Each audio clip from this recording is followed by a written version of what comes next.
This video is sponsored by Card Kingdom. Go to the link in the description below so they know that I sent you.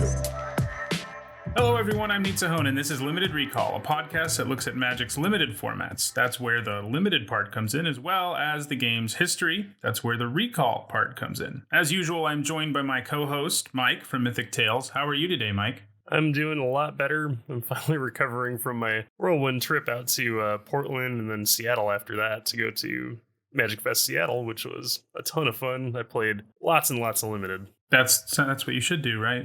Oh, yeah, for sure.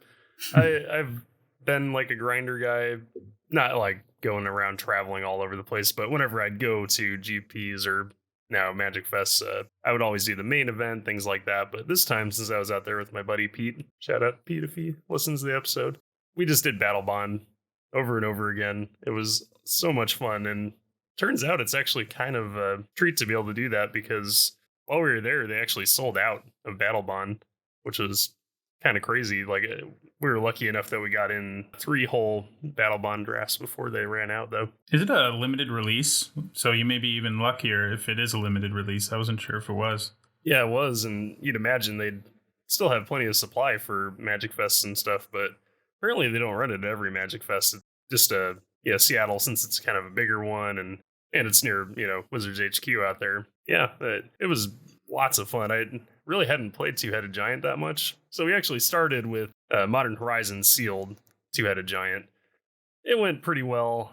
My buddy's a little newer to the game, so we, had a few misplays that might have cost us our second and third matches. Our first match we actually did win, although it was by the skin of our teeth. We ended up opening Altar of Dementia, which is an insane win condition in Two-Headed Giant because you only need to mill out one of the other players. So basically we just got a huge board stall going, and then I told my buddy, I leaned over, I was like, pull the trigger, and he just sacrificed, or we played it, and on the same turn we played it, just sacrificed his whole board and milled out one of our opponents, which, wins us the game. Next game, we did not get so lucky. We actually did have Hogak as well as Altar of Dementia, which, as people playing Modern know, is a pretty nasty combo, but we just barely missed enough mana where we could actually play Hogak, sack him to Altar of Dementia, and play Hogak again, and sack him, you get to loop that because, he goes to your graveyard and you can cast him from your graveyard if you have enough creatures to convoke with. So, didn't quite get there. What a crazy card Hogak is. How did they not think that was going to be a problem in Modern? Oh, he's so crazy. And Battle Bond, I don't remember exactly what archetypes we built. I do know the second time we drafted, we actually got Will and Rowan Kenrith, which was amazing. That was one of the dreams I wanted to live, was getting the Planeswalker duo.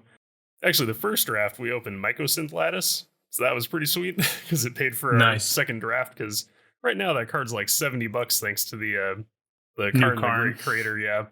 That stupid combo that just wins the game on the spot when you do it. Yeah, I had an EDH deck forever ago with Karn Silver Golem, funnily enough, with Mycosynth Lattice. And, it's not the same combo as the one people are using now, where you shut off all your opponent's lands. But Karn Silver Golem can pay 1 mana to do the same thing that Karn Great Creator can. That is, make an artifact that's not a creature have power and toughness equal to its mana cost. So you could then blow up all of your opponent's lands for 1 generic mana. Which is 1 generic mana each, I should say, which is pretty sweet, but it's still not as sweet as Karn the Great Creator plus Mycosynth Lattice. But it did remind me of that when I saw that combo actually being a thing, and now Mycosynth Lattice is ridiculously expensive. So, yeah. Yeah, I gotta imagine they must have known about that interaction, but it still seems just insane. Mycosynth Lattice has to be on a watch list of cards that will be totally busted if we print another, effect that kind of almost a world enchant. I know those are dead, but in a way that, it kind of functions like that, where it's literally everything is artifacts, artifacts all the time. That just has to have some busted potential. Yeah, beyond that, I attempted to get some stories, for the podcast. Didn't go super great. I'm just not the kind of person that can just chat people up. I did get to meet Mark Rosewater for 2 seconds. I shook his hand. Nice. He wasn't very chatty. So the good part was my buddy is a finance guy. He very, very sociable, and he is very good, at talking to people. But even his charms did not work on Mark Rosewater. I'm pretty sure he was kind of trying to keep himself open for other people to, because yeah, we were watching him for a while, waiting for our chance to go say hi, and he just gets every like minute, somebody's walking up asking him to sign something, and Yeah. poor guy. I did get to meet a lot of Loading Ready Run people. That was cool. Actually chatted with a few of them for a little longer, and oh yeah, I talked to Cam from Loading Ready Run. He liked our podcast concept, by the way. Cool. Particularly the part that we're not doing today. Yeah. By the way, no recall this week. With M20 coming out, we're mainly going to be talking about M20 stuff. So next week we'll probably do a new one. So just hang in there if you're a fan of that part. Yeah. Other than that, it was a really great trip. I'd love to go back out there someday. Probably not in the near future, but it's a little bit of a pricey trip to make every year. I don't know how all these cosplayers and some of these other content creators, well, I guess they get paid to do it, or it is just their big hobby. But definitely looking forward to just doing some online stuff for a while. Although, please, if anyone from Wizards is watching, like, please get Two-Headed Giant on Arena. That would just be so much fun. Like, it was just a great time doing the strategy and everything. Like, if you haven't played Two-Headed Giant, you're allowed to talk to your partner. So it just adds a whole nother vector to the game where you get to strategize together. And also Two-Headed Giant drafting was really interesting because there's just a lot of decisions to make. And as you're going around the table, you and your partner just take 2 cards out of each pack. So just a lot of interesting discussions about how to build 2 decks, because you do 4 packs, 2 cards each pick. So the whole time you're trying to balance making 2 decks, which sounds like a pain, but it's also just fun, strategic decision to have to make. And a lot of times it seems like you end up with one really, really good deck and then one that's like kind of a support deck for the other deck.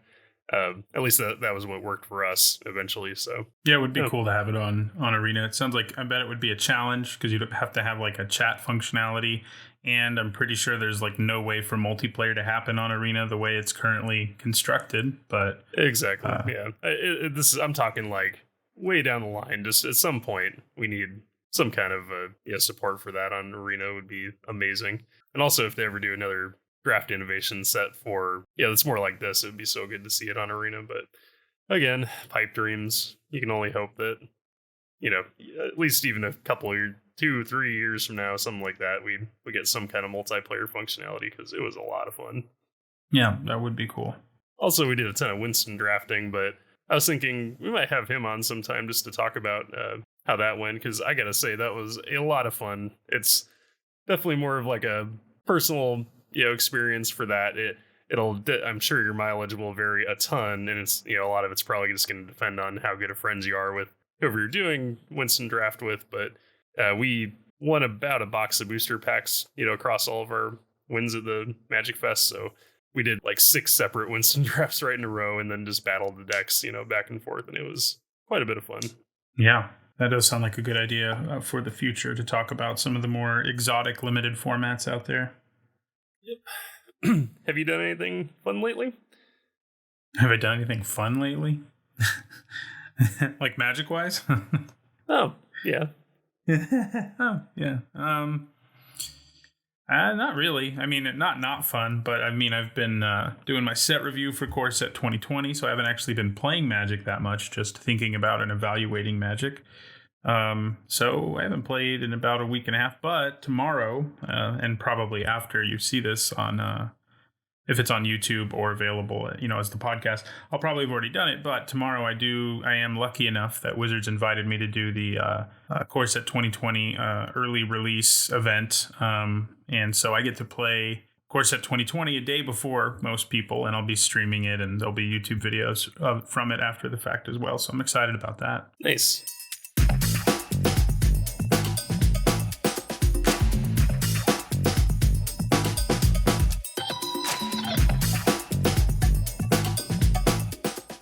So, as Mike said, today we're not actually going to do a recall part, mostly because we really want to focus on limited, as Core Set 2020 is just about to come out on Arena and in paper as we're recording this. And so today we're going to be doing 2 topics about limited instead of sort of 1 and 1 like we usually do. We're going to talk about the archetypes, what they are in this new format, what they look like they'll do, maybe how good we think they'll be. And we're going to each talk about 3 cards we're really excited about playing with in the limited format.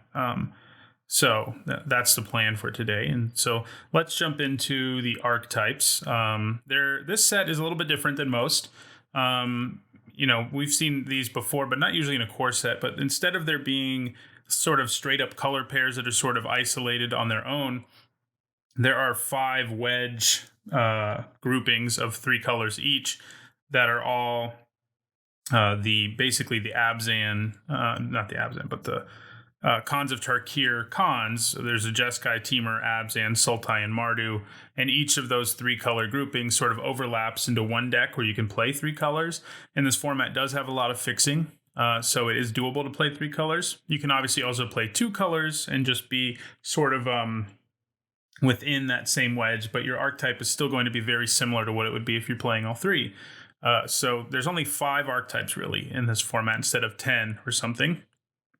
And the 5 are what we're going to talk about today. And I thought we'd start first with Jeskai, which seems to have a focus of flyers. Basically, it's a skies deck, and that means by Jeskai I mean red, white, and blue. And I think the most interesting thing about that to me, before we really start talking about the archetype, is that they found a way that I think actually works design-wise and color pie-wise to make red about flyers, at least in part, and that's pretty cool, I think. Red is not usually really ever a color that cares about flyers outside of having a few dragons here and there. But they made it work, I think. And so with these archetypes, each of these wedges basically has 3 signpost uncommons that overlap. So for flyers, we have the blue-white one, which is Empyrean Eagle, which is 1 generic, a white and a blue for a 2/3 flyer, and it gives all your other flying creatures +1/+1, so it's a flying lord, rather. We have Sky Knight Vanguard, who's a red and a white for a 1/2 flyer that when it attacks, you'll get a 1/1 soldier token. And we have Lightning Stormkin, which is a blue and a red for a 2/2 with flying and haste. And so that sort of shows you the dream of getting all 3 of them in play together on the board would obviously be quite powerful. But these signposts and commons are meant to sort of direct you in the direction of this specific, what this wedge is about. And obviously they're all flyers, and Empyrean Eagle is a flying payoff. And then just to talk about the red payoffs real quickly, because I think they're so interesting. We have things like Goblin Bird Grabber, which is 1 generic and a red for a 2/1 goblin. You can pay 1 red, and if you have another flyer, it gains flying, sort of flavor-wise, I guess, grabbing onto your bird. And Flame Sweep, which is 2 generic and a red, and it does 2 to each creature, except for creatures you control with flying. And both of those still feel really red, but they're flying payoffs. So what do you think about flying Jeskai skies in this format, Mike? Are you so excited? There's so many birds. All the birds. birds. I'm pretty excited about the birds for sure. Yeah. I love flyers, and also since didn't get really like a blue-red spells, this set, there are, enough like kind of spells light, payoffs in the blue or in the Jeskai flyers archetype. So yeah, that kind of satisfies that itch, to a certain extent as well, with a team of creatures that all have really good evasion. You got lots of birds, you got human birds, aka angels, and then you've got actual bird person who's like I know this isn't actually a term, but the signpost mythic in a way, as the actual like Jeskai, flyer in the set. You got Kaikar Wind's Fury, who's 1 blue, red, white, 1 Jeskai, and they are a 3/3 flying. Whenever you cast a non-creature spell, create 1/1 white spirit creature token with flying, and then you can sack spirit and add red. So yeah, it's kind of cool that the mythic also gives you a little bit of a idea of what the Jeskai wedge kind of does in this format. And most of the mythics do in fact do that. I don't necessarily think they all do, as we'll probably talk about in a minute when we talk about the archetype where I don't think it really does that is in Abzan. But the other ones, like Kaikar is a flyer who cranks out flyers. So, that's definitely fits very well within this deck. And yeah, you're in 3 colors that also really like spells. So it's not going to be hard to have a few spells to make it so Kaikar is making spirit tokens for you. Yep. I think in general, this looks like it's definitely going to be one of the stronger wedges. I mean, it usually is, anyways, on its own, even when it's not such a supported archetype. But with all the evasive creatures, and you've got a ton of value creatures like Dungeon Geist is just a straight up bomb. Yep. You've got lots of tempo stuff in blue with like Frostlinks and just lots of really good quality flyers like the is it Cloudkin Seer? The 3 mana 2/1 when it enters the battlefield, draw a card at common, which is just insane. Yeah, he's a push common. They wrote a whole article about how there are commons in this set more powerful than we've seen in a while, and Cloudkin Seer was one of the ones they mentioned. That sort of started happening in the last set, I think, with Obnic Silas's Cruelty at common. Like, that was another one that felt really pushed, but it seems like they're doing it every set now, which I think is nice. I like there being like one common or two commons in each color that's just like incredibly powerful, but it's not complicated, simple cards like Cloudkin Seer and stuff. So I think it's like a smart move. And yeah, Cloudkin Seer is pretty great. Yeah, definitely. I think it paid off to a certain extent for sure in war, but it'll be nice to see it in a set where there's not planeswalkers all over the place, because I feel like that for sure definitely made things odd, especially with a card like Ob's Cruelty that only takes care of creatures when your opponent could have, as many as like 6 to 8 planeswalkers depending on how their draft went. Yeah, in that format, Spark Harvest may have just been better than Obnic Silas's Cruelty. It was close, and that in most formats I don't think would be, but in that format it was because of all the planeswalkers. So yeah. Yep.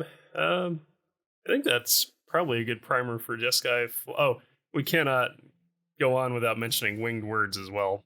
yeah. The card that's a divination at worst, 2 generic and a blue to draw 2, and it only costs 1 in a blue if you have a flyer. So it's a nice little flying payoff. Yeah, which is crazy. Oh, and I guess one other quick one, the Warden of Evos Isle is kind of interesting. A cool lord that, just makes all of your creatures with flying cost less. Have we seen that before? Is that it's a reprint from somewhere. Maybe Theros. It's a reprint, but yeah, it's a nice flying path. There are also, it's 2 generic and a blue for a 2/2 that reduces the cost of flyers. And then there's 2 white flying payoffs that we might want to mention too. Herald of the Sun, which is 4 generic white for a 4/4 flyer at uncommon, and you can pay 3 generic and a white, and it puts a counter on another creature with flying. And Aerial Assault, which is 2 generic and a white at common to destroy a tapped creature, and you gain 1 life for each creature you control with flying. That one, the flying part on it is definitely an afterthought, but it is a flying payoff. So there you go. Those are all the flying payoffs. For most of these archetypes, there are the signposts, and then there's 2 in each color that is a payoff, like within each of these wedges, which is pretty symmetrical design. And for the most part, that's what we'll see. And I gotta say, definitely agree on the red flavor of the flying. The Goblin Bird Grabber is probably one of the funniest flavored cards in the set. And yeah, it really does just make sense from a design perspective, how you give red just that little extra bit of flying that's not a giant, because typically in red, all of our flyers are starting at, like 4, 5, 6 mana. And usually the 4 mana ones are, busted, pushed, dragons of some kind. Whereas here we get at least, some lower curve ones that, just take a little bit extra, to get off the ground. And also literally, the Dagger Sail Aeronaut, the 3 in a red goblin that's only has flying on your turn, which kind of makes sense because he's gliding, and then probably comes to the ground. Now he's a ground guy on your opponent's turn. Yeah. Yep. I think they did a really cool job with that. Well designed, for sure. All right. So let's move now to Teamer, which is, in other words, red, blue, green. That is the only archetype in this format that is a tribal one, and it is all about the elementals. Our 3 signpost uncommons here are Creeping Trailblazer, which is red and a green for a 2/2 uncommon elemental. Gives all elementals you control, other elementals you control, +1/+0. And it has an activated ability to pay 2 generic, a red and a green, and it gets +1/+1 for each elemental you control. So it's both an elemental payoff and an elemental synergy on its own, and that's always a nice thing to have. Risen Reef is 1 generic, a green, and a blue for a 1/1 elemental at uncommon, and whenever it or another elemental enters the battlefield, you get to look at the top card of your library. If it's a land, you put it onto the battlefield tapped, and if it's not a land, you just put it into your hand, so you basically draw a card. And then we have Lightning Stormkin again, that card we had as a signpost uncommon for flyers. It also happens to be an elemental. So those are the 3 cards. They're all elementals, and 2 of them are really blatant elemental payoffs. So yeah, the elemental deck looks interesting. The payoffs for it are fun. One of them is Chandra, Novice Pyromancer, she's just an already absurdly powerful card, but among her many powerful abilities, and by the way, she's our 1 uncommon planeswalker in this set. We don't have a bunch of them, luckily, but one of her abilities is a +1 that gives all elementals +2/+0 until end of turn. She also has a cat friend who can tap for red mana, but you can only spend it on Chandra planeswalkers or elementals, and it's 1 generic and a red for a 2/2. So yeah, those are the primary red elemental payoffs, and they're both pretty nice, I think. Yeah, I'm definitely interested in getting this deck together. It almost has like a little bit of a Sliver-ish feel, but that's only because they look Sliver-esque, and we just had Modern Horizons, but not nearly as much as Slivers. But there is a lot of various lords, that just give all your elementals some kind of like stat boost, like the Creeping Trailblazer gives the +1/+0, to your other elementals, things like that. Risen Reef seems like it's just going to be pretty boss in all those decks. That'll be a really great one to pick up. Yeah, I'm really excited about that one for sure. Yeah. Oh, and this one is another one where we got the mythic, the signpost mythic with Omnath coming back. Omnath is 1 green, blue, red, legendary creature elemental.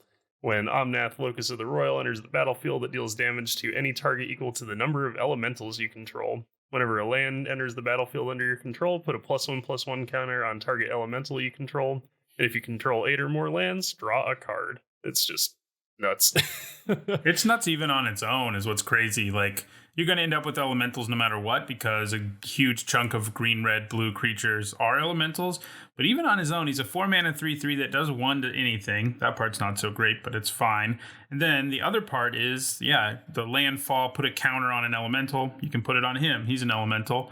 And then if you have 8 or more lands, you get to start drawing a card, which is nice. It's like, if you get to that many lands, it's usually not a good thing. You're flooding out, but he tries to help you out there. And I like that. So yeah, he's absurd on his own and completely insane in a deck where you actually really get there on elementals. But he looks like he's probably one of the mythic rares that I would really love that anyone really would really love to start a draft with, because he's pretty sweet. Oh yeah, for sure. And also there's just a lot of incidental bomb elementals that'll be really nice. Like you've got the Cavalier Cycle is also all elementals, and Yarok the Desecrated, the Sultai legend is also an elemental. So there's definitely a certain degree that you can go, maybe even like 4 color every once in a while to splash for somebody like Yarok if you do pick him up and you're already in elementals. Maybe, you might not want to splash him, but you get what I'm saying. Like if you open one of the late pick Cavaliers, I think, actually they'd be pretty hard to splash, wouldn't they? This format is interesting because they made the fixing really good, but they also tossed in a bunch of double and triple colored things that aren't that easy to splash, including the whole Cavalier Cycle, which all is triple colored. Yeah, I think after we get done with the archetypes here, we could talk about how to do that, effectively for people that might not have played in a more core set environment, because it's like slightly different, not a ton different as far as building your mana base goes. But are there any other standout elemental payoffs people should know about for like in the mono? I think Overgrowth Elemental might just be, it's one of the best ones, I think. It may not be the best one.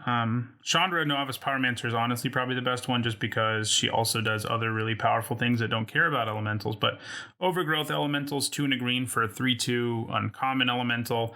When it enters the battlefield, you put a +1/+1 counter on another elemental you control. Oh, actually it's target. Oh no, it is another. Good. That's what I thought it was. It is another. And when another creature you control dies, you gain 1 life. So if anything dies, you gain a life. And if it was an elemental, you put a +1/+1 counter on Overgrowth Elemental. So I think payoffs like this are really nice because it's fine if you play it and don't have an elemental to put a counter on, because it can get some value out of elementals later down the road instead of there just being one instance where you have to have the elemental to get value out of it. So it's a pretty sweet payoff, I think. There's not really a +1/+1 counter theme in this set, so that's not really going to matter more than it just makes your creatures bigger. It's also Thicket Crasher is green at common, and it's 3 generic and a green for a 4/3 elemental rhino, because, why not? At common, and it has trample, and it gives other elementals trample. Those two, I think, are both really good ones, and they're the 2 green payoffs. So yeah, the signpost uncommons are really good too. So yeah, I think this archetype looks like it's pretty well supported. And I do think one thing that maybe I should have said at the beginning is this format has synergy in it, but it's not as pushed as it normally is. That's why we're not naming like a million payoff cards like we sometimes do in some formats. This format, I think a lot of the time, if you build a teamer deck, it's going to be a teamer deck that happens to have some elemental synergy. There will be times where it all comes together super crazy. But I think this is a format where synergy, while important, isn't really the main focus. And to succeed, you don't necessarily have to end up with all these elemental payoffs. But if you do, you're going to have a more synergistic deck. Yeah, and I do think there's enough of a smattering that you're still going to get, a pretty good degree of synergy. Like we mentioned, those green ones are probably the best ones, but you do have, like in red, you've got the Scampering Scorcher. It's a 3 in a red, 1/1 that comes into play with 2 other 1/1 red elemental tokens, so you get a little bit of that go wide. And then we were talking before about the Thunderkin Awakener, that rare that's a 1 in a red elemental shaman that has haste and a lot of text on him, but basically whenever he attacks, you can bring a elemental with toughness less than his or their toughness back to the battlefield, which would include Scampering Scorcher. So Right. yeah, elemental is definitely probably one of the most supported. I guess Flyers actually has a lot of support too. You know what I'm saying? Like there's going to be lots of little incidental synergies that'll come together for you. Yep. And you can kind of go out of your way every once in a while to get some of them, but for the most part, you're definitely correct. There's going to be, less like hard synergies like we've seen in some previous sets, and just a lot more loose groupings of because your elemental set also has some of the go wide stuff, and yeah, your elementals also have flyers, like we mentioned with the cloud or the lightning stormkin. So yeah, just little bits here and there that'll overlap. Like it's not going to be any like clean synergies because wedges overlap, so you're going to get a few here and there that crossover. Yeah, and I mean, if you're in this wedge, your deck is just going to have elementals in it whether you try or not. So I think a lot of the times maybe you're sort of drafting all of these elementals, and then suddenly you see a payoff and you look down at your deck and you already have 5 or 6 elementals, and then you grab it. So I mean, it's elementals are a good are well supported one, and I think it's the same with Jeskai. You're just going to get flyers if you're in that wedge, and suddenly flying synergies will be really good in your deck. So I mean, and that's pretty classic core set wise, that the synergy isn't pushed incredibly hard, and that it's fairly easy to make it all come together, because this is a set intended for beginners as much as it is for experienced players. Yep, and then that leads to, like I mentioned, there's go wide in elementals, but Abzan is the main go wide. So what are our cards that we're looking at there? Well, the 3 signpost uncommons for go wide in Abzan are Corpse Knight, which is a black and a white for a 2/2 zombie knight at uncommon. Whenever another creature enters the battlefield, each opponent loses 1 life. So if you're going wide and playing as many creatures and getting creature tokens, he's going to really bleed out your opponent while also having good stats. It's also Ironroot Warlord, which is 1 a green and a white for a star 5. It has power equal to the number of creatures you control, and it has a great mana sink ability where you can pay 3 green white for a 1/1 white soldier creature token. Obviously, Ironroot Warlord plus Corpse Knight is a little bit of a combo where every time you use that ability, you're not only making your warlord larger and getting a token, you're draining your opponent from a life. And then the black-green one is Moldervine Reclamation, which makes it so anytime a creature you control dies, you get to gain a life and draw a card. So the other 2 are more about getting all the creatures out on the battlefield and keeping them there. Moldervine Reclamation is more about sort of if you have all these extra bodies, well, they're going to be easy to chump block with and just get rid of. And Moldervine Reclamation sort of turns into an engine where you can, be drawing more creatures essentially to trigger Corpse Knight, etc. As the game goes on. And if all your creatures are replacing themselves, it is going to be easier to go wide too. Yeah, those signposts and commons all push you pretty much in the same direction. Yep, and then we've also got just a lot of incidental go wide stuff like the return of Wolfkin Bond. I've always loved that art. Where for your enchantment, you also get a little green wolf or a 2/2 wolf token, and then the Night Pack Ambusher. You get some tokens there, so just lots of little token payoffs in green, and then also you get the same with white and black to a certain extent. Yeah, in white, you have Raise the Alarm, which is 1 and a white for 2/1/1 soldier tokens. Got Master Splicer, which is 4 for a 1/1 and a 4/4 golem. You've got Ferocious Pup, which gives you an 0/1 and a 2/2 in green. In black, you have Boneclad Necromancer, who if you have a creature to exile in either graveyard, gives you a 2/2 in addition to itself. You have Undead Servant, where if you have enough other Undead Servants in your graveyard, he starts to go really wide. Also got Howling Giant in green, which is a 7 mana 5/5 reach that gives you 2 wolves in addition to itself. And those are like the most obvious sort of here are ways to make tokens go wide type things. But this deck just also has a bunch of just regular old creatures. And obviously with this deck, you want a high creature count because all of the signposts and commons really want you to have creatures.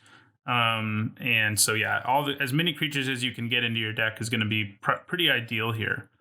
And then you have payoffs. The two biggest payoffs, I think, for going wide in this set are the 2 mass pump spells. Inspired Charge, which is 2 generic and 2 white to give +2/+1 to your whole board. And Overcome, which is 3 generic and 2 green to give +2/+2 and trample to your whole board. And if you're going wide enough with all these silly tokens and then using one of those, it's going to be game over a lot of the times. And I think that will be the primary way this deck wins a game is with one last strike after using one of those powerful mass pump spells. Yeah, part of the reason I like going into Abzan in these sorts of archetypes is that you can also lean into black. Well, so depending on which of the signposts and commons you get, you can lean into white and go for more of a go wide and Anthem, do an all-out attack to win the game sort of strategy, or you can go into black and get a little bit more of a value strategy going where you're just using your tokens for fodder. So you've got things like Blood-Soaked Altar, it's 4 black artifact, pay 2 life, discard a card, sack a creature, and you create a 5/5 black demon creature token with flying, which is pretty nuts. Yeah, that thing is interesting. I mean, in my set review, I gave it a C, which means it's playable some of the time, basically. But I had comments that said it was an absolute bomb and comments that said it's an absolute F, like an equal number. And it is a hard card to evaluate. Yeah. But yeah, I think if there is a home for that card, it's probably in a deck like this one where you can losing, the creature isn't a big deal, and getting a huge flyer is a pretty good deal. So it also, all of that works well with Moldervine Reclamation and Corpse Knight too, obviously. So yeah, you get kind of an aristocrat strategy if you lean into black, and then if you lean into white, you get more of the just Anthem, tap out and kill your opponent strategy. Also, we have Bone Splinters. That's always a good sign that there's a token strategy in black, because you're almost always just going to want to sacrifice a token creature. It's just 1 black, sack creature, destroy target creature. And when you've got little tokens, that is a lot easier to swallow than if you're playing a more value. Well, because then you're just 2 for 1ing yourself if you're using a normal card for something right. like Bone Splinters. Also, interesting kind of reanimator strategy that you could pull off too with things like Blood for Bones, where it's 3 and a black as an additional cost. Cast a spell, sack creature, return a creature card from your graveyard to the battlefield, and then return another card from your graveyard to your hand, which you can get a little bit of a engine if you use a normal creature for that card if you have like 2 of them going. But you could also just use a token, and then it's, again, you're getting more value if you're using tokens for these sacrifice effects versus, actual cards. So Yeah, Blood for Bones is actually a really interesting design because it does something different than most of these effects in that you can sacrifice a creature and then get that exact same creature back. Can't do it if it's a token, but you can get, if you're in this deck and you sacrifice your ferocious pup or something, you can get the pup back, get that into the battlefield trigger again, and then get something else back from your graveyard. So you're not actually, you don't go down as much, even if you're not giving up a token with Blood for Bones, as we're kind of used to going down because of the way it works, which is it's a pretty weird card. So that is sort of a trick with it that I don't think is immediately intuitive about it to keep in mind. Yeah, I mean, you can sacrifice Ferocious Pup if you're a monster, but well, yeah, he'll come back. He'll be fine. He'll be fine. But there are lots of incidental cards like that give you two bodies that are much more reasonable to be sacking. Like Undead Servant, gives you two bodies. So if your zombie token's already gone, sacking your Undead Servant's not really bad. If anything, it's almost upside because you get to play it again after you return it and get a second body. So I think that's going to be a really great card to play with for sure. I don't know, I just like black cards in general, so definitely going to be a wedge that I probably end up playing quite a bit. Yeah, I mean, it's one of the things that I think is nice about this one in some ways, as opposed to the other two, where your elemental theme or your flying theme. I mean, yeah, sure, those things are supported, but I think this one is much simpler. Like, they don't have to go out of their way to make this have as much support because it's just like play a bunch of creatures and get some value out of that, which is pretty straightforward and something you do anyway a lot of the time. Except this deck really makes sure that you can really get value out of it from extra tokens and triggers like Corpse Knights and stuff. So I think this will be one that coalesces easier than the other two we've talked about so far, even if it may not have quite as high of a power level. And I wouldn't be surprised if it doesn't.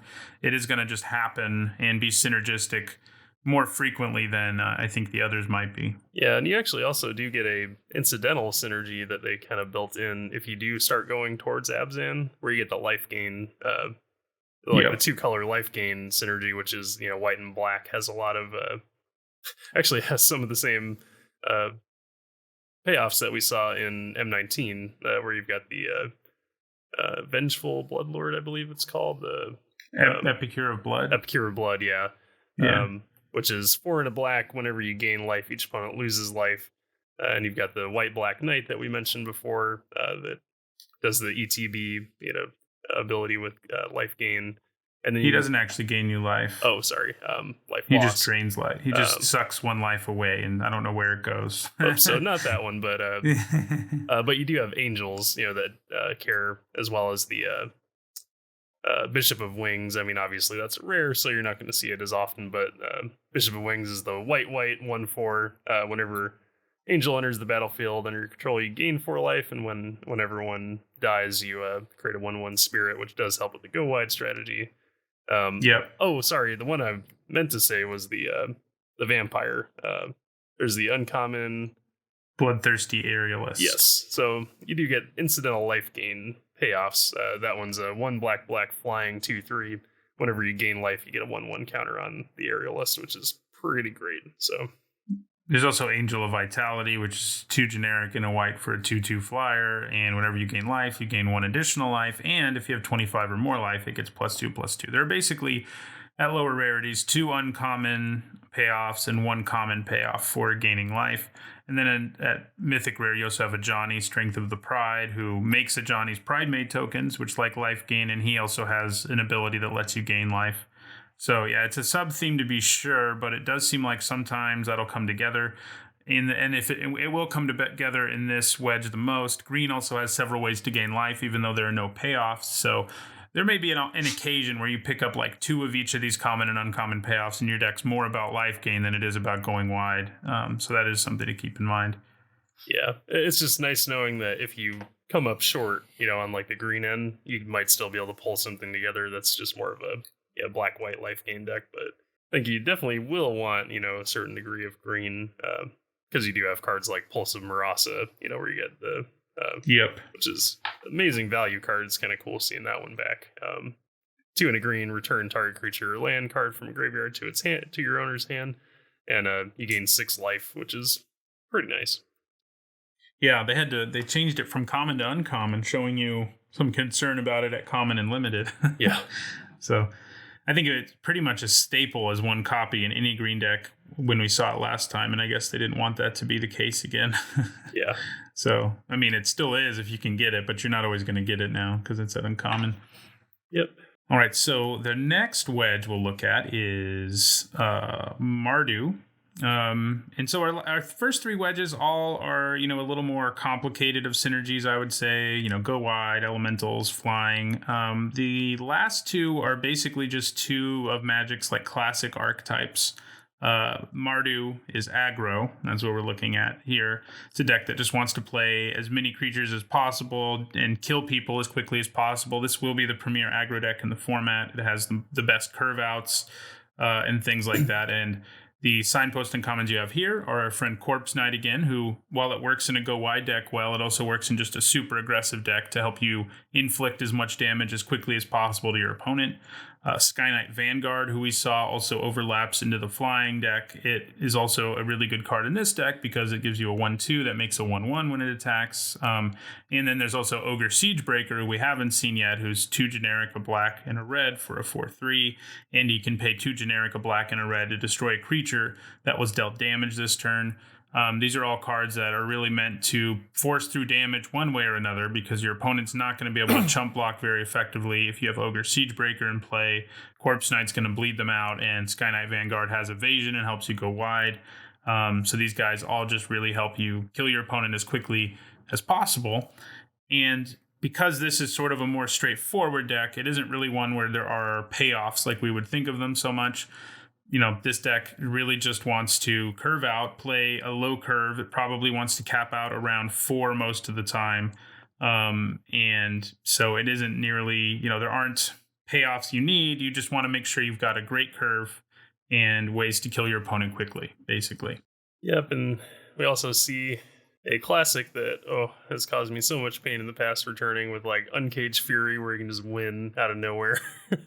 Yeah, the trick. There are lots of good tricks and auras in this color pair. So yeah, there are ways people just use a trick and kill you sometimes with things like Uncaged Fury. Yeah, that one's 2 and a red instant. Creature gets +1/+1 and double strike until end of turn, which can just deal like 12 damage out of nowhere, which is crazy. So definitely watch your life count while you're playing against this deck. And we have Shock returning, always a good pick. And Goblins is kind of another one of those incidental synergies that we're seeing with this one. Yeah, there's also a sacrifice theme that I think is here, just like we saw it a little bit in Go Wide. And mostly that's because Active Treason is around. And this will really, I think, be basically the only deck you want to play Active Treason in. That's the 2 generic and a red, gain control of an opponent's creature, untap it gains haste. That card is not often very good and limited. But in this deck, it's good because you're trying to force through damage. The idea is most of the time by your opponent stabilizes, by they get to that time, if you can cast Active Treason and steal their best blocker and also attack them with it in your whole board, they're either going to be dead or almost dead. And normally, if that's the only use Active Treason has, it's not that good because it's only good at the end of the game, basically. But in a deck that has sacrifice things going on and you can steal your opponent's thing and then sacrifice the creature you steal, like with Bone Splinters, like we talked about earlier. So the card ends up having more than one use. It ends up being the kind of card that can just end the game on the spot, or the kind of card that can act as really powerful synergy with things like Bone Splinters, Mask of Immolation, which is 1 generic and a red for an equipment that has sacrifice this creature. It deals 1 damage to any target, which, by the way, is also a good way for this deck to do the last of its damage. And Blood for Bones and Blood-Soaked Altar are around too in this wedge, and all of that means sometimes you'll be able to use Active Treason in your deck. I think playing 1 copy of it in your deck, supposing your deck is appropriately aggressive and has a couple of ways to sacrifice things, I think Active Treason will be right at home here. Yeah, it's interesting how we've seen that in almost every set, since M19, and it just hasn't been amazing. Like every once in a while you get to pull off like a really great finishing blow, where you steal their biggest guy and swing in. in M19, but I feel like it still didn't make the cut in a lot of my decks in that No, set yeah, especially. it has been less good in the past. I think it's going to be better in this format than it's been in a while because I think there's such a good combination of this aggressive strategy looking like it's legitimate and as well as enough ways to sacrifice at lower rarities that I think it will come together for this deck. But yeah, there's a chance it doesn't. It doesn't always. Yeah, it does seem much more likely with the context of there being bone splinters. And heck, you can even, if you have 7 mana, you can set up things like Fathom Fleet Cutthroat, where if you stole their big guy and then post combat, you can drop that or use the orc that we mentioned earlier. If they do block with their big, green stompy creature or something, to finish it off. Oh man, and then one of the most aggressive cards we've seen in a long time in black, the Knight of the Ebon Legion, is just going to be crazy if you can get that one going in this. Yeah, wedge. He's a great rare. This will definitely be his best home. It's a 1 black Vampire Knight. You can pay 2 and a black to give it +3/+3 and Death Touch until end of turn. In the beginning of your end step, if player lost 4 or more life, you put a +1/+1 counter on it. It's kind of bonkers. Yeah, and the cool thing about it, I think, and it is really bonkers. I don't see how it won't see playing constructed, really. But a really cool thing about it, too, is it's if anyone loses 4 life. So if your opponent's beating you down, it gets bigger. If you're beating your opponent down, it gets bigger. And then it has that useful activated ability. So it's going to be really hard for it not to get bigger. People take damage in Magic, so it's a really cool card. Rotting Regisaur, another one that's probably going to be at home here. He's 2 generic and a black for a 7/6 zombie dinosaur. It's a fun creature type, and he's rare. And he does have a huge downside at the beginning of your upkeep: discard a card. But if this deck is as fast as you hope it is, the fact that you have to discard a card is not really going to matter because you're going to be beating them down with a huge creature. So this will probably be where he's best because the other black decks around aren't going to be nearly as interested in that sort of high risk, high reward strategy.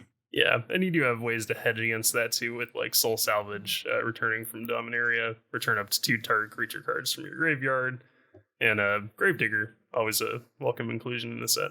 Yeah, yep, that always makes effects like that a little less painful. Yeah, and this is one where our mythic rare, and we didn't mention the one in Abzan at all because it doesn't push you. It's a card that gives you a bunch of legendary payoffs, which is not a thing in this set. So we're not even really going to talk about him. But the mythic rare here is in the strategy that you expect it to be. It's the new Kaalia. She's the 3 Mardu colors for a 3/4 with flying and vigilance. And when she comes into play, you look at the top, I think, 7 cards of your library, and you get to put any angel. You get to put at most a single angel, demon, and dragon into your hand. Granted, those things pulling off and actually getting more than 1 card out of it won't be easy, but she is an aggressively costed creature who draws you into another creature. And of course, these are the colors that those 3 creature types are in, and they are at uncommon and rare. So pulling that off isn't impossible.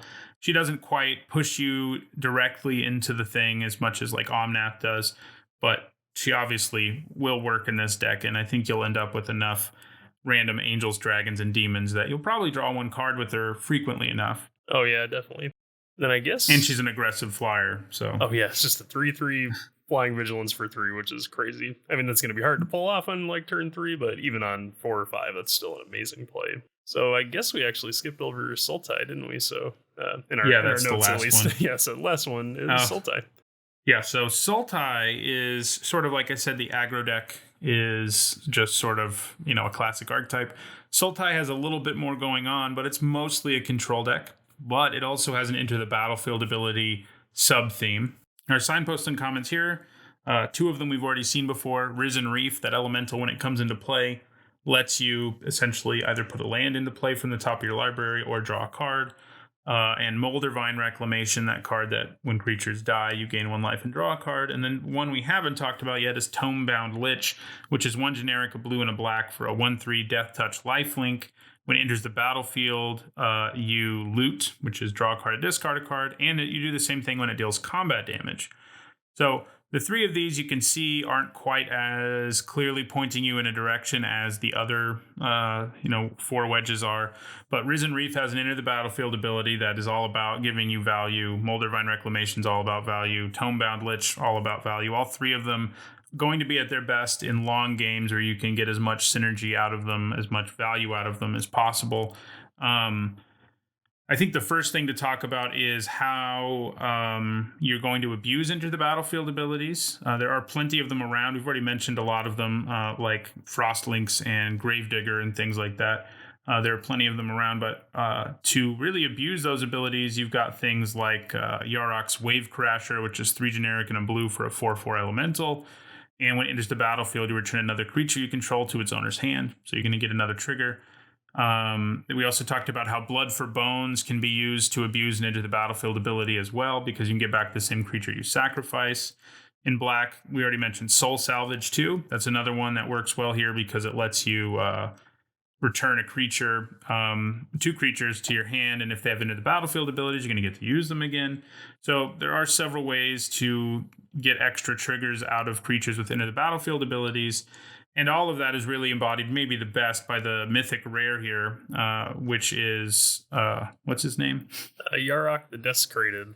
He's a 2 Sultai, so black, green, blue, legendary elemental horror, and he's a 3/5 Death Touch lifelink, which, pretty great stat line as it is. But he also has, if you played in Kaladesh, the Panharmonicon ability, so if a permanent entering the battlefield causes a triggered ability of a permanent you control to be triggered, that ability triggers an additional time. So basically just double up all your ETBs, which is just crazy. Yeah, I mean, getting double Gravedigger triggers and the like is pretty sweet. Yep, and that will actually also trigger things like Moldervine Reclamation, because it's just whenever a creature would trigger an ability by entering the battlefield. It's not just that creature hitting the battlefield. Reclamation, it's only when a creature dies. Oh, I'm sorry. So, okay. You know what I'm saying, though. So, yeah. Like Corpse Knight, for example. Yeah. Or Tomebound Lich coming into play. You get to loot twice. Things like that. Risen Reef, you get to do that twice. So, yeah. And this color pair is the one that has... it's the one that's going to want to go long and have grindy games the most. And, all 3 of the cards we mentioned can generate a bunch of value over time. And so this is the deck that's going to be most likely to get to the late game. It's going to be the deck more interested in playing 6 and 7 drops. It's a deck that has access to lots of great removal, like Murder, Disfigure, counter spells like Bone to Ash. So yeah, this is the deck all about the late game and just grinding out value over time and sort of just outlasting your opponent, who is, if they're a more aggressive deck, theoretically, they're going to have a harder time running you over because you have all sorts of ways to make that hard for your opponent to do. Yeah, it'll be interesting to see how this one plays out, because there's certainly, with the 3 color, with the wedges being the most supported archetypes, I do wonder if that gives you a little extra time, to play this kind of deck compared to in past sets where you've got more linear, 2-color aggressive decks like M19. We saw the red-white Call to Arms decks, that just could run you over in 4 or 5 turns. I do wonder if adding a 3rd color will help slow things down just a little bit so you can actually get to your bigger payoffs. Like, we have some insane Enter the Battlefield stuff, like Agent of Treachery is a rare. 5 blue. When it enters the battlefield, gain control of target permanent. Holy cow. Yep. That is a really great ability stapled on a body. At the beginning of your end step, if you control 3 or more permanents you don't own, you draw 3 cards, and it's a 2/3. Yeah, you're basically never going to do it, but if you do it, it'll be in this deck, which can abuse that trigger. So yeah, the second clause won't come up very often, but that thing is still just a stone cold bomb. But it's 7 mana, so you definitely have to be able to control the game long enough to get to some of these bigger payoffs here. Yeah, that'll be right at home in this deck. I mean, if it can really get to the long game like that, a 7-drop isn't going to be like, man, will I ever be able to cast this? It's going to be like, yeah, I mean, you're drawing extra cards. The game's going to go long. You're going to get to cast it. Yeah, thankfully we do have lots and lots of, controlling cards to get you there, but definitely going to be a consideration of the form, of how the archetypes, just interact, and that we won't really know that until a few weeks in after we've seen just how aggressive the aggro decks are, etc. So Right. Yeah, so those are the 5 main archetypes. Again, you can end up in 2 colors, but if you end up in a blue-red deck, you're probably still basically going to be you could really end up being, I guess, an elemental deck or a flying deck in that particular pair, or a little bit of both. But the point is, you're still sort of overlapping into one of these 5 things is what your deck's going to be doing the most, whether it's being focused on flyers, elementals, being really aggressive, being a control deck with the battlefield stuff, or going wide. Those are the main things you'll find yourself doing in this format, regardless of which 2 colors you end up in, or 3. Yep. I guess we could quickly talk about how to build, the mana bases for this sort of thing. So I actually had a question about this that I hadn't seen the answer on yet. Are we going to see, is this another set where we get a common dual land in every pack? I believe it is, yes. I believe we get a common dual land in every pack, and I think Evolving Wild is actually in that slot as well, potentially. So there's kind of 11 common dual lands that could end up as in your pack. And yeah, this format, like the 2 Ravnica sets before War of the Spark, this format does have a lot of fixing at lower rarities, between 10 gain lands, all of which gain you life when they come into play, produce 2 colors, and come into play tapped. Evolving Wilds, which taps and lets you search your library for any basic land and put it into play tapped. You have Scuttlemutt at uncommon, which can tap for any color. So there's the fixing in this format won't be a challenge, even less so if you're green, of course. But I think any deck can end up, potentially as a 3-color deck without too crazy of things happening during a draft, because there's just so many lands that produce multiple colors. Yep, and we do get the return of Prismite. Yeah. Ugh, that card. It's so mopey. It's bad at both things that it does, but it does do both of them. Yeah. Between being a 2-mana 2/1, which is horrible on the vanilla test, and costing 2 to filter mana once. It's real bad at both things. But sometimes you'll play it if you gotta. Oh, I guess we could quickly mention some of the artifacts that do kind of support, some of the various archetypes. That is true. Yeah, like I said, Scuttlemutt is going to be really great, to pick up early in the game, because not only does it, for 3 generic mana, give you a mana of any color when it taps, it also has a target creature becomes a color of your color or colors of. Oh wait, I did not read that right. Well, that does do something in this format because of protection. So that is very true. It's not as meaningless as it often is. Yeah, I feel like we can save protection until we played some best of 3 maybe on the next podcast. We can talk more about how that plays out, since best of 1 won't be available right at the start of the arena release, at least. So that's another whole interesting vector that we can discuss. But you do have like some incidental. I guess it turns out a lot of these kind of support the Sultai ETB archetype, where you've got like Salvager. I don't know why I wanted to say Salvager so bad. So Salvager of Ruin, where you sack it and you can return target permanent that left the battlefield this turn to your hand. So that kind of goes a little bit into the recursion theme on Sultai. And you have Meteor Golem. Always, I love seeing that return. It's just the 7-drop colorless artifact creature golem. It's a 3/3, and when it enters the battlefield, you get to destroy target non-land permanent and opponent controls. I think the flavor there really bothers me, but yeah, he's a cool card. Yeah, you basically, why can't he destroy lands? What do meteors destroy? Everything. Yeah. Anyway, the art even shows him kind of tearing up some kind of mountain or something. Yeah. And then we have like the crazy rare payoff that really would only help elementals for the most part, right? Yep.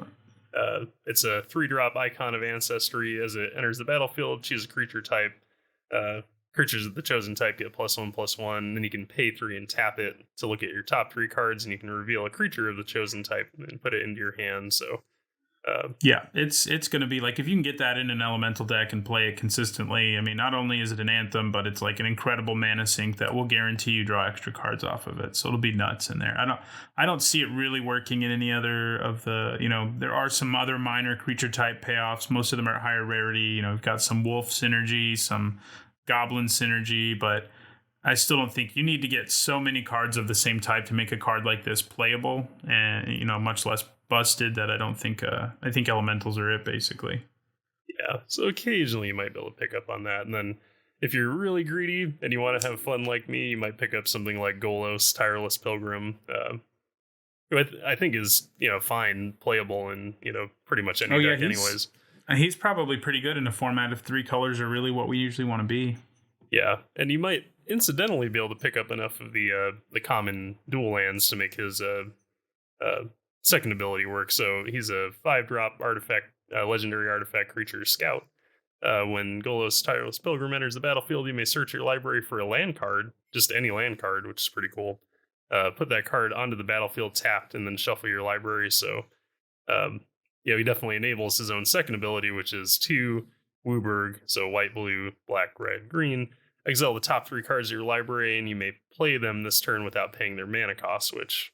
if you get to use that ability once, you're going to win. I mean... Oh, yeah. So he'll be that extra fun build around you occasionally. Yeah. Like, open pack 1, pick 1, and then you just pick anything you want, all the bombier cards you can find, and then pick up as many, dual lands as you can to make sure you can play all the other cards you pick up and activate his ability when you get the chance. So... Ooh, for sure. I didn't see that. It doesn't even specify non-lands, so even if you rip... No. Yeah, rip 3 lands. I guess you can still only play one of the lands, but yeah, still very, very, very good. Yeah, he can also search your library for any land, and that means he can search for dual lands. Yep. It's not non-basic, not only basic lands, and so that's nice about him too. But yeah, I think he'll be pretty nice and limited. I mean, he's not a bomb or anything, but he's got decent stats. He helps you fix in a format where I think that's going to be important. And yeah, like you said, at a certain point, it's sort of like, what was it called? Chamber Guardian, the one that had was X costed in one of the Ravnica sets, and it got +1/+1 counter for each color of mana you spent on it. Oh, yeah. And then you could bring it back from the graveyard for Wooburg or into your hand. So basically, you got to a point where it was like, all right, I have one of these. I may as well pick up random dual lands, and if they're in one of my colors, I may as well play it because, upside. And Golos, I think you'll do the same thing where you're like, this dual land will work because there's a chance you could use that ability. Yeah. Also, you've got a Manifold Key is a pretty crazy artifact if you can pick it up for like the abs or for the Mardu aggro deck. Well, really any deck. I think it's going to be a pretty high pick. It's a 1-drop artifact. It's got 1 in tap, untap another target artifact. Not as crazy. It's kind of hard to make that sort of synergy work in limited. But the second ability, 3 in tap, target creature can't be blocked this turn, which is pretty crazy. Yeah, I kind of disagree there. I mean, I think it's fine-ish, but I don't think it's that good. I mean, the mana investment's huge. I mean, you're right. I mean, it gives you a way to win the game late in certain decks, but yeah, three for that ability and a whole card is kind of a pain. I like this ability like on Rogue's Passage where it's on a land that produces mana anyway. Manifold Key to me, I mean, I could definitely end up being wrong. It's impossible to be right about everything in a limited format, especially before you play it.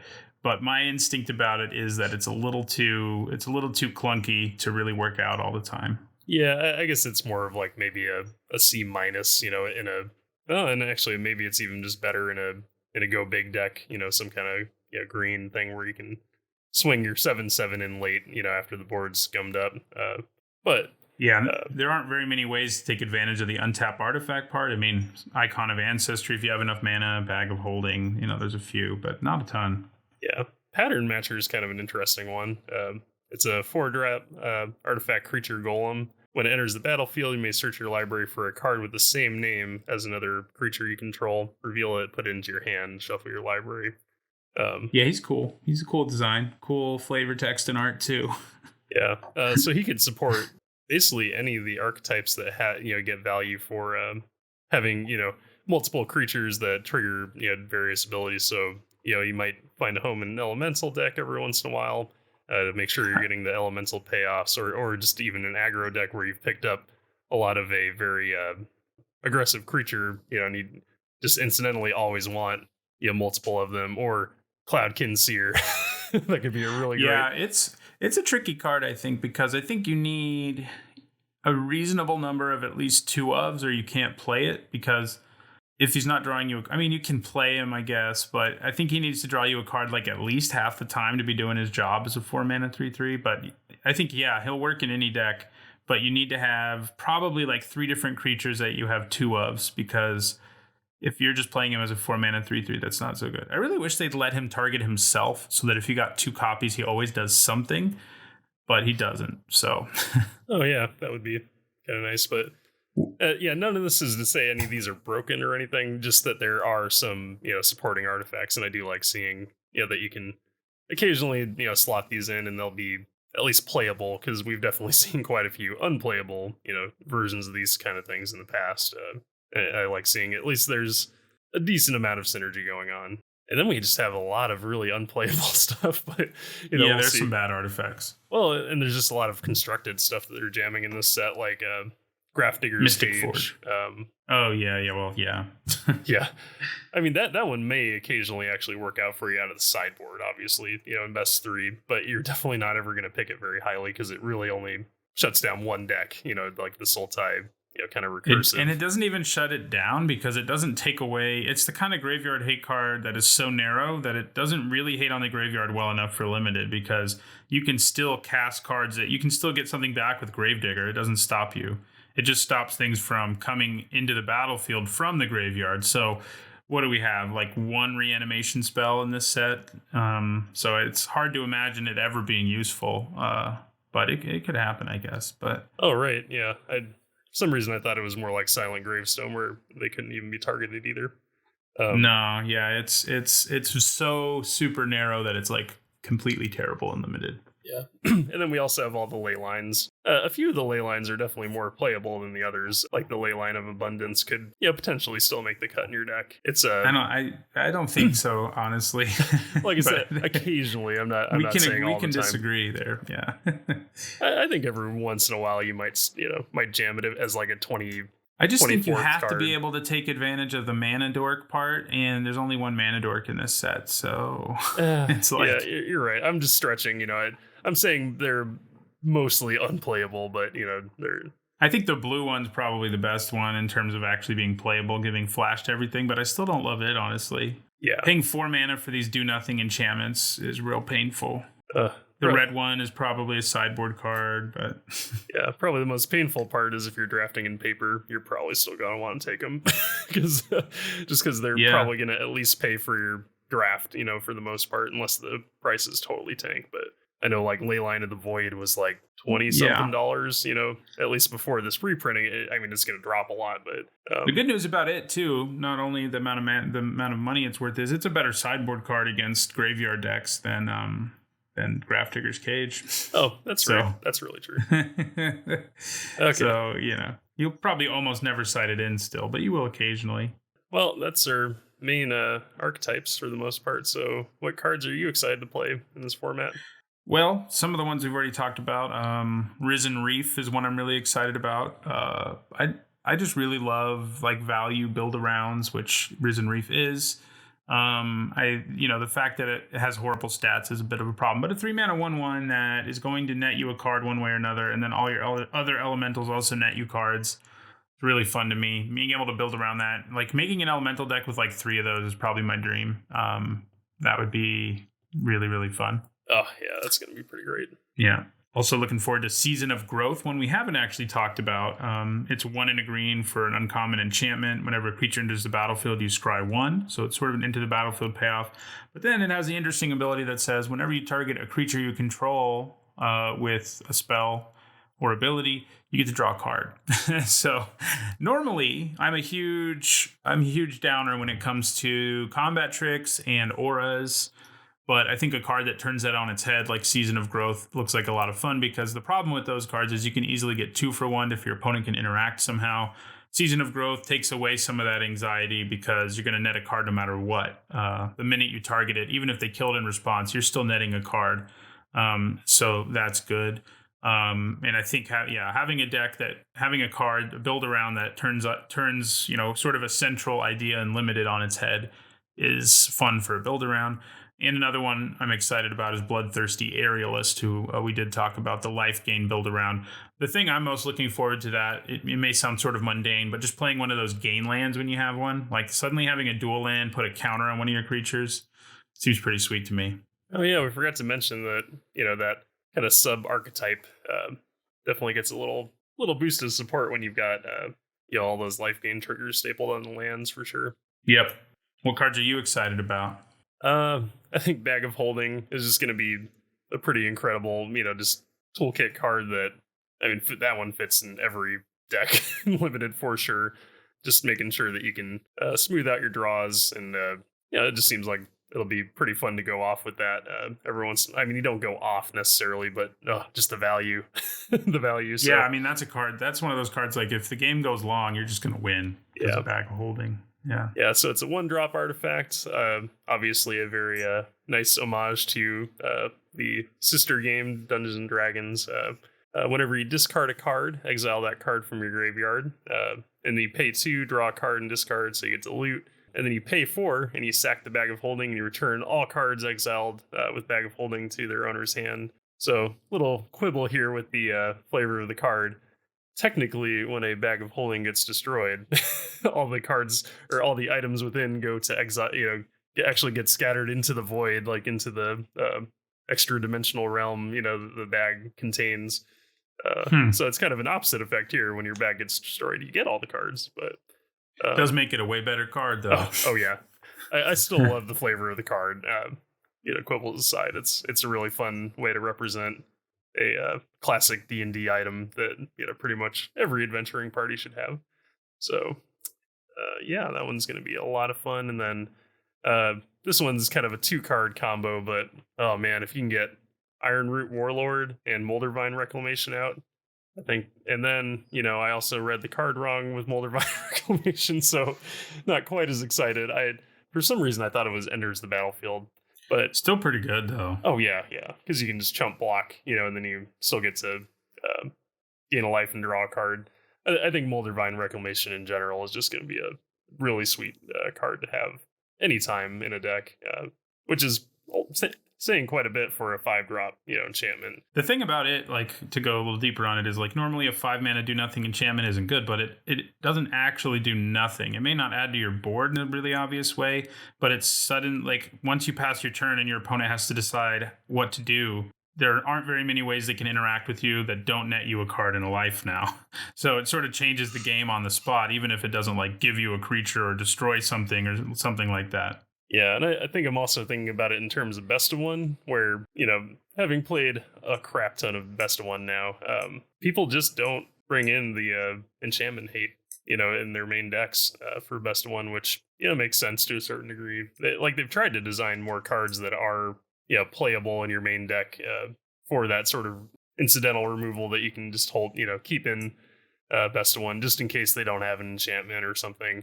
Thrashing Brontodon is in this format, so be on the lookout for the 1 green 3/4 who can pay 1 generic to destroy an artifact or enchantment. But other than that, I mean, he's easy to main board because he's got good stats, but most of the other effects like that, probably don't want to play in best of one.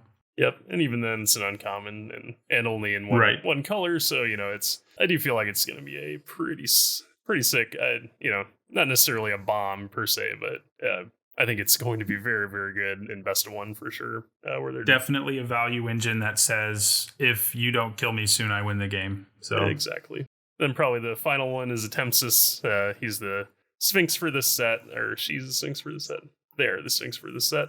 And that is there it is. 3 blue, 6 mana legendary creature Sphinx. It's a 4/5 flyer, so already very good. You're probably going to play it if you open it for, in a lot of cases, although that mana cost is a little rough.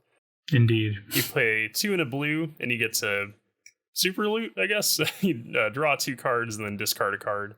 Whenever Atempsis All-Seeing deals damage to an opponent, you may reveal your hand, and if cards with at least 6 different converted mana costs are revealed this way, the other player loses the game. So, I don't know, I just think it'd be really spicy to be able to build around this card.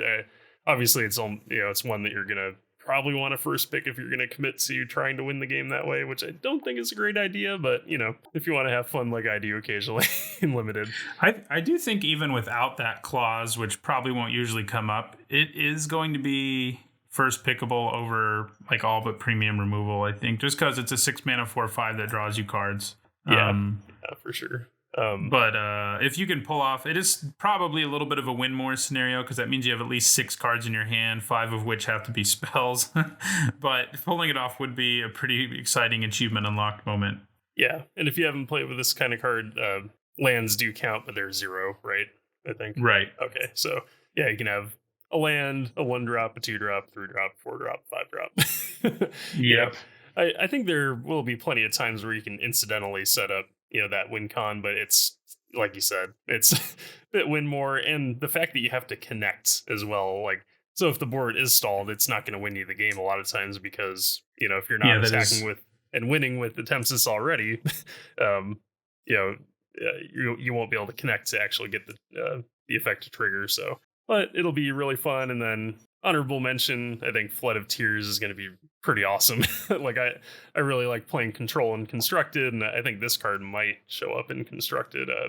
It's 4 blue sorcery. Return all non-land permanents to their owner's hands. If you return 4 or more non-token permanents you control in this way, you can put a permanent card from your hand onto the battlefield. And with all those ETB triggers we talked about, I think there's some pretty cool stuff you could pull off there. Yeah, and usually these sort of evacuation effects aren't that good if they're at sorcery speed because your opponent rebuilds before you do. But if you can make that second clause happen, that's not true anymore, and it becomes a really, really good card when you can do that. Oh, I'm just imagining Meteor Golem. Because not only have you already played Meteor Golem, but... actually, no, that's not a good one in this case, is it? I guess you just only returns... Oh, no, it returns non-land permanents, doesn't it? Yep. So yeah, Meteor Golem won't do anything because it doesn't destroy lands for some reason. Yeah.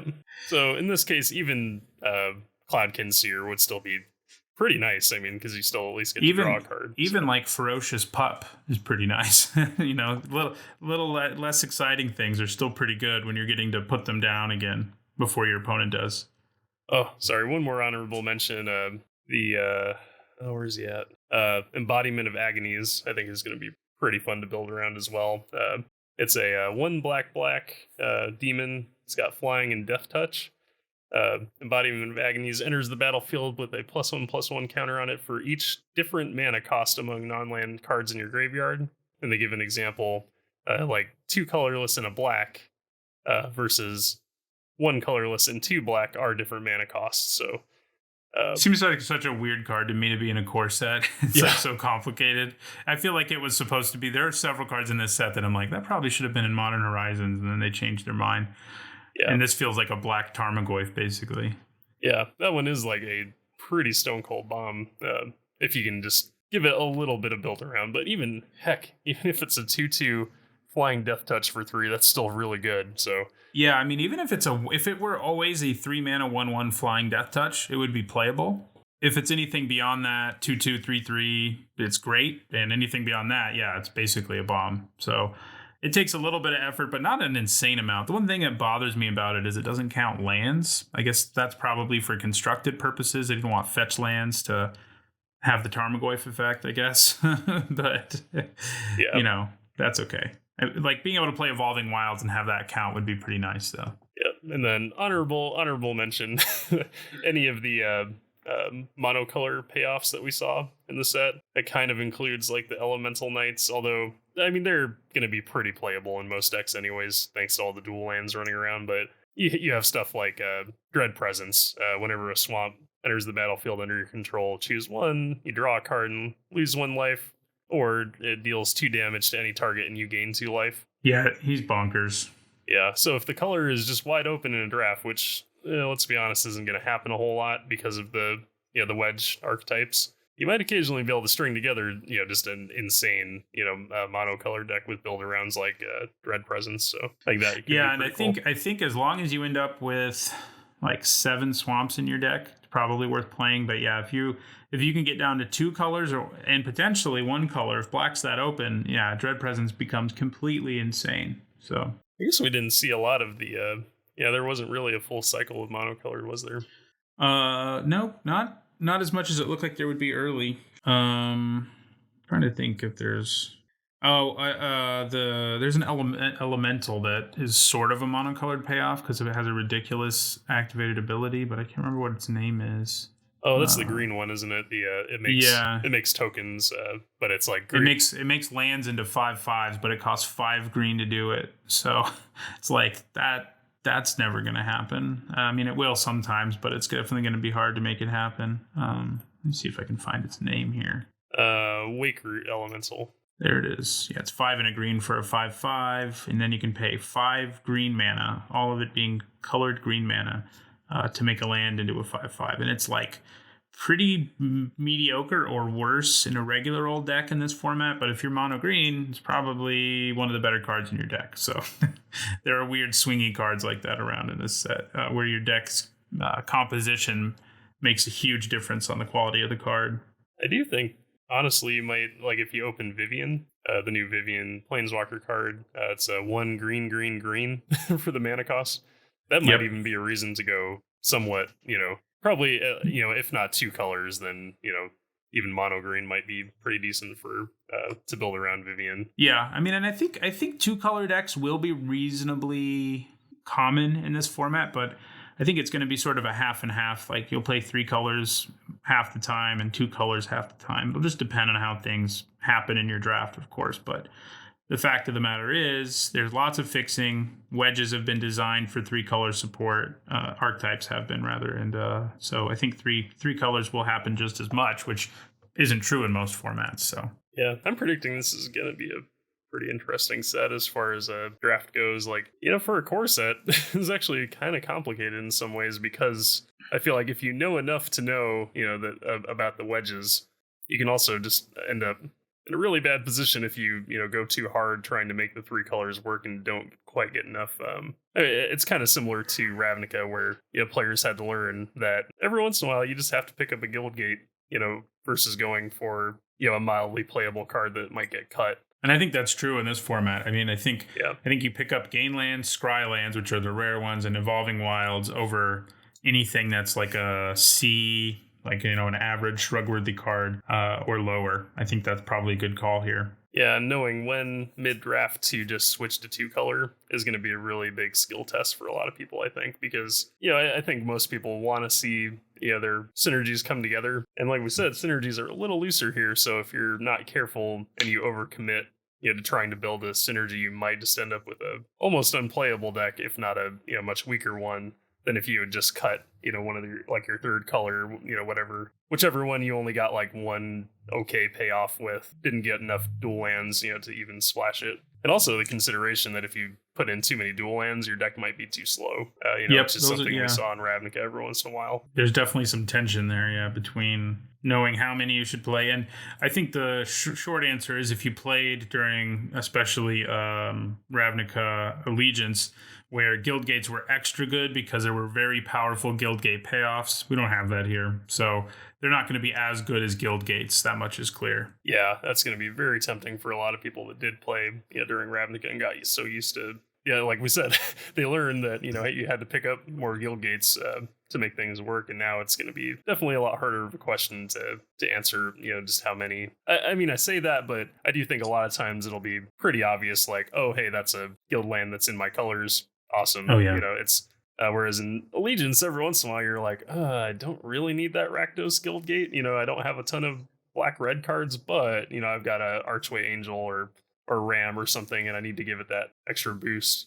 So that was occasionally a harder decision as well. But yeah, for sure. But yeah, I think it looks like it'll be a fun format. I'm excited to start drafting it tomorrow, and then be streaming it and all that stuff, and posting draft videos, and I'm always excited for new formats, and this one looks like a good one to me. Lucky. Yeah. Why am I lucky? Oh, because you get to play early. Well, yeah. At least it's only 24 hours early. Yeah, that is very true. Maybe something to talk about, when we have a little more time, but it's kind of crazy, like, just how much they're pushing the envelope on this stuff. Like, pre-release used to feel a lot more special, that's for sure. And now I'm kind of just considering not even going, because, we're going to have the format available on Arena, like almost a full work week ahead of the weekend. We got Tuesday through Friday to get our fill before the local game stores even get a chance to. It's crazy how quickly how quick the turnaround is now. Yeah, I'm still almost considering it because I do have Friday off, thank goodness, from work for the 5th of July. So I could run over, and do one because I think they're allowing LGS to run pre-release at 3 p.m. So, make sure, and all of this to say, like, please do support your local game stores.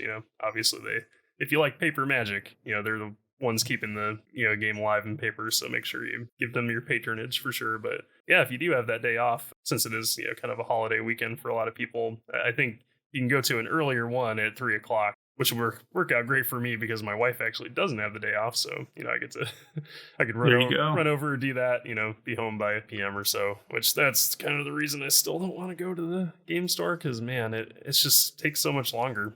Like by the time you sit down, everybody gets their decks built. You got to wait for the new folks, which, it makes sense, take your time if you're doing this for the first time, but pre-releases can drag on for like 5 hours, especially when they do 4 rounds, for sealed. So for sure. Yeah. I guess also to note, if you're going to be grinding like I tried to last season, I got to Diamond 1. I was so close.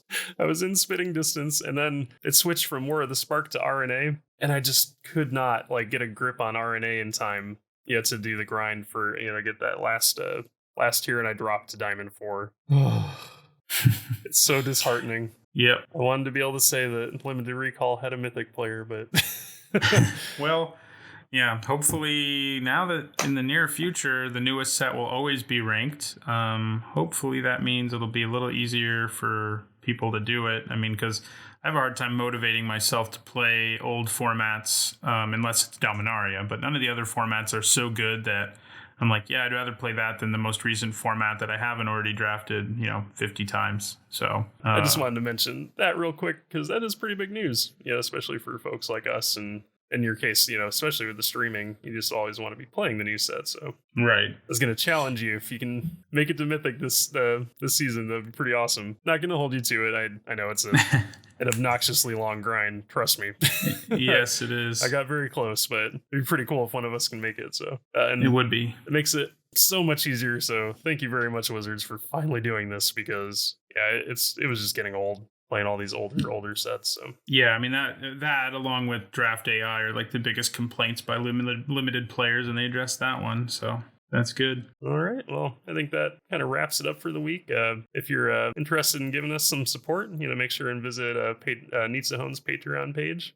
That's what kind of funds this thing. And where can they find that? Just at Nitsahone Magic on Patreon. All right, and then you can also follow us on Twitter at Mythic Tales Mike and Nitsahone Magic. That's where I post a lot of my personal content. I actually have a new animation. Oh my gosh.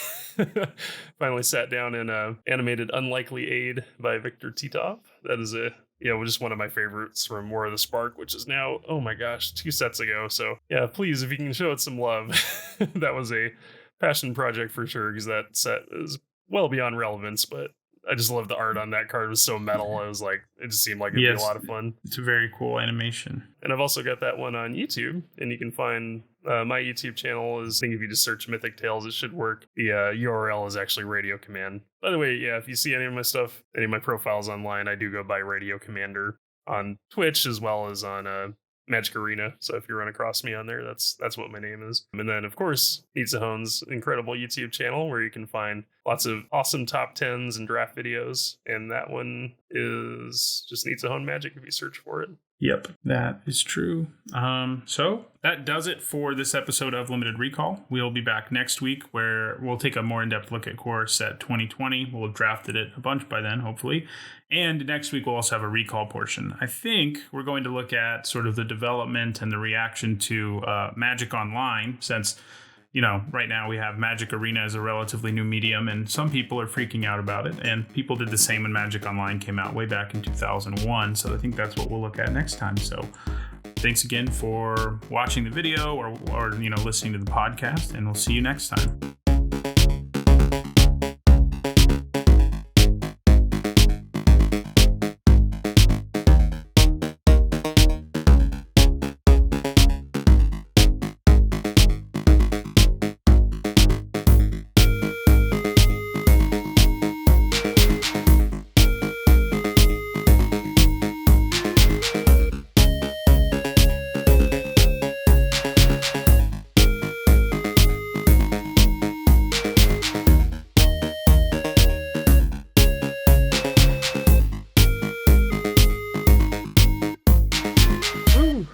Okay.